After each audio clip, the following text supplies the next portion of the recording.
चंद्रमा के सतह और उसके आंतरिक स्थिति का अध्ययन किस विज्ञान के अंतर्गत होता है? तो चंद्रमा के सतह और उसके आंतरिक स्थिति का अध्ययन सेलेनोलॉजी के अंतर्गत किया जाता है। इस तरह से इसका ऑप्शन नंबर बी सही हो जाएगा, सेलेनोलॉजी। चंद्रमा पर धूल के मैदान को क्या कहा जाता है? तो चंद्रमा पर धूल के मैदान को कहा जाता है शांति का सागर। क्या कहा जाता है? शांति का सागर, यानी कि सी ऑफ ट्रंक्विलिटी इसको इंग्लिश में कहा जाता है। चंद्रमा का वह भाग जो हमेशा अंधकारमय होता है, हमें नहीं दिखाई देता है, उसको शांति का सागर कहा जाता है। इस तरह से इसका ऑप्शन नंबर सी सही हो जाएगा। नेक्स्ट क्वेश्चन है, जीवाश्म ग्रह के नाम से किसे जाना जाता है? तो जीवाश्म ग्रह के नाम से चंद्रमा को जाना जाता है। इस तरह से इसका ऑप्शन नंबर सी सही हो जाएगा। नेक्स्ट क्वेश्चन है, चंद्रमा के सबसे बड़े पर्वत, सबसे ऊंचे पर्वत का नाम क्या है? तो इसको है लिबनिट्ज पर्वत। लिबनिट्ज पर्वत जो है कि चंद्रमा का सबसे ऊंचे पर्वत का नाम है। इसकी ऊंचाई है 35,000 फीट और इसको मीटर में कन्वर्ट करें तो 10,668 मीटर आता है, जो कि हिमालय पर्वत से ऊंचा है। इस तरह से इसका ऑप्शन नंबर आपका ए से हो जाएगा। नेक्स्ट क्वेश्चन है, चंद्रमा पृथ्वी का एक परिक्रमा लगभग कितने समय में पूरी कर लेता है? तो चंद्रमा जो पृथ्वी का चक्कर लगाता है वो 27 दिन 8 घंटे में लगभग एक चक्कर पूरा कर लेता है। एग्जैक्ट वैल्यू की बात करें तो 27 दिन 7 घंटे 43 मिनट और 11.47 सेकेंड में, ठीक है। इसे एक नक्षत्र मास कहा जाता है। चंद्रमा जब पृथ्वी का एक चक्कर लगाता है तो उसको एक नक्षत्र मास कहा जाता है। इस क्वेश्चन का ऑप्शन नंबर बी सही है, 27 दिन लगभग 8 घंटे में। नेक्स्ट क्वेश्चन है, पृथ्वी से चंद्रमा का कितना प्रतिशत भाग दिखाई देता है? तो पृथ्वी से चंद्रमा का लगभग 59% भाग, कितना 59% भाग दिखाई देता है। इसके पीछे का कारण यह है कि जैसे मान लीजिए हमारी पृथ्वी है, क्या है? पृथ्वी है और इसका चक्कर लगाता है चंद्रमा। तो एक चक्कर जो चंद्रमा लगाता है तो लगभग 27 दिन 8 घंटे में पूरी कर लेता है, ठीक है। और अपने अक्ष पर, यह अपने अक्ष पर भी ऐसे घूमता है। तो अक्ष पर जब घूमता है तो अक्ष पर इसका जो घूर्णन है वो भी लगभग 27 दिन 8 घंटे के करीब ही है, जिसके कारण हमें चंद्रमा का एक ही भाग हमेशा दिखता है। तो लगभग कितना परसेंट भाग हम देख पाते हैं पृथ्वी से? तो 59% भाग। कुछ किताबों में आपको 57% भी देखने को मिल जाएगा, ठीक है। तो ये डाटा आपको याद रखना है। नेक्स्ट क्वेश्चन है, चंद्रमा का सबसे ऊंचा पर्वत लिबनिट्ज पर्वत कहाँ स्थित है? तो ये दक्षिणी ध्रुव पर, चंद्रमा के दक्षिणी ध्रुव पर लिबनिट्ज पर्वत स्थित है। आपको दक्षिणी ध्रुव से एक नाम याद आ गया होगा कि अभी हाल ही में जो भारत ने चंद्रयान 3 लॉन्च किया है, उसका जो लैंडर है उसे भी दक्षिणी ध्रुव पर ही उतारने की कोशिश किया जाएगा, ठीक है। तो सॉफ्ट लैंडिंग कर जाएगा तो दुनिया में पहला देश होगा जो दक्षिणी ध्रुव पर उतारने वाला देश बनेगा, ठीक है। इस तरह से इसका ऑप्शन नंबर बी से हो जाएगा।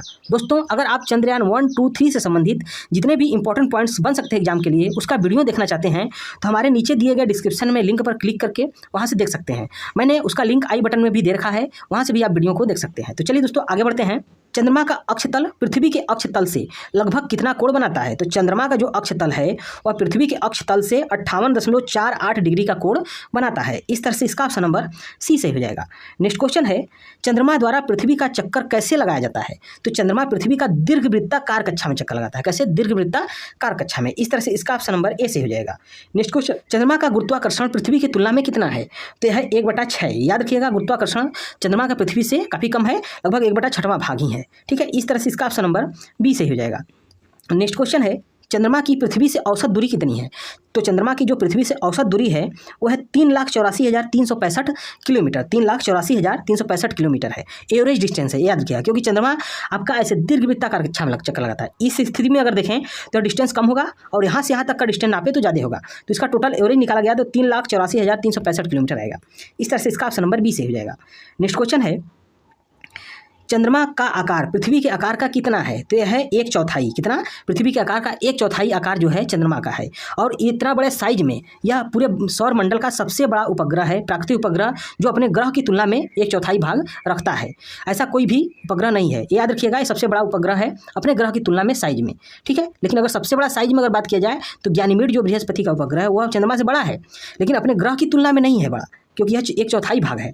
नेक्स्ट क्वेश्चन है, चंद्रमा से परावर्तित प्रकाश को पृथ्वी तक आने में कितना समय लगता है? जैसा कि हम लोग जानते हैं कि चंद्रमा जो है, ये मान लीजिए ये अर्थ है, चंद्रमा स्वयं प्रकाश नहीं उत्पन्न करता है, यह सूर्य के प्रकाश से प्रकाशित होता है। सूर्य से पहले प्रकाश चंद्रमा पर आता है और उससे टकरा करके हमारी पृथ्वी पर रिफ्लेक्टेड लाइट आती है। तो चंद्रमा से जो टकरा कर पृथ्वी पर आने में समय लगता है वो 1.3 सेकेंड लगता है। इस समय को आपको याद रखना है। कुछ किताबों में 1.25 सेकेंड भी दिया है।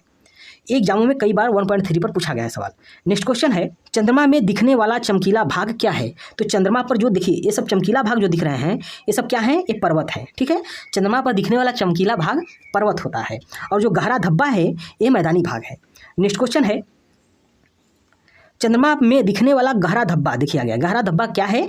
तो यह मैदानी भाग है। इस तरह से इसका ऑप्शन नंबर आपका ए से हो जाएगा। आपको ये सब जो धब्बे दिख रहे हैं, गहरे धब्बे, ये सब मैदानी भाग है। नेक्स्ट क्वेश्चन है, एक ही महीने में 2 बार पूर्णिमा होने पर दूसरी पूर्णिमा को क्या कहा जाता है? तो अगर किसी महीने में 2 बार पूर्णिमा पड़ जाए तो दूसरे महीने जो दूसरा पूर्णिमा होगा उसको ब्लू मून के नाम से जाना जाता है। किसके नाम से? ब्लू मून के नाम से। ये आपको याद रखना है। ऐसा क्यों होता है? तो ऐसा 2 पूर्णिमा के बीच अंतराल 31 दिन से कम होने के कारण होता है। ठीक है, यानी कि 2 पूर्णिमाओं के बीच जो अंतराल होता है वो 31 दिन से कम होता है, जिसके कारण एक ही महीने में 3-4 सालों में ऐसा देखने को एक बार मिलता है। ठीक है, तो दूसरी पूर्णिमा जो पड़ेगी एक ही महीने में उसको ब्लू मून कहा जाएगा। ऐसा 2012 में देखा गया था। 2 अगस्त और 31 अगस्त को 2 पूर्णिमाएँ अगस्त महीने में ही पड़ गई। तो 31 अगस्त का जो पूर्णिमा होगा उसको ब्लू मून कहा जाएगा। क्या कहा जाएगा? Blue moon. नेक्स्ट क्वेश्चन है, जब किसी विशेष वर्ष में 2 या 2 से अधिक ब्लू मून हो जाते हैं तो उसे क्या कहा जाता है? कुछ विशेष वर्ष ऐसे भी पड़ जाते हैं जिसमें ब्लू मून 2 या 2 से अधिक बार हो जाते हैं। तो 2 बार अगर पड़ गया तो उसको बोलेंगे ब्लू मून ईयर। क्या कहेंगे? ब्लू मून ईयर या मून ईयर के नाम से जानेंगे। ठीक है, तो ऐसा जो है 2018 में देखने को मिला था। ये भी आपको याद रखना है। नेक्स्ट क्वेश्चन है, जब चंद्रमा पृथ्वी के सबसे निकट होता है तो इस स्थिति को क्या कहा जाता है? तो जब चंद्रमा पृथ्वी के सबसे निकट होता है तो इस स्थिति को, ठीक है, इस स्थिति को क्या कहा जाता है? तो पेरजी फुल मून। क्या कहा जाता है? पेरजी फुल मून कहा जाता है। इस समय चंद्रमा 14% ज़्यादा बड़ा दिखता है और 30% अधिक चमकता है। ये भी आपको याद रखना है। नेक्स्ट क्वेश्चन है, चंद्रमा का व्यास कितना है? तो चंद्रमा का जो व्यास है 3480 किलोमीटर है। कितना? 3480 किलोमीटर ये चंद्रमा का व्यास है। इस तरह से इसका ऑप्शन नंबर सी से हो जाएगा।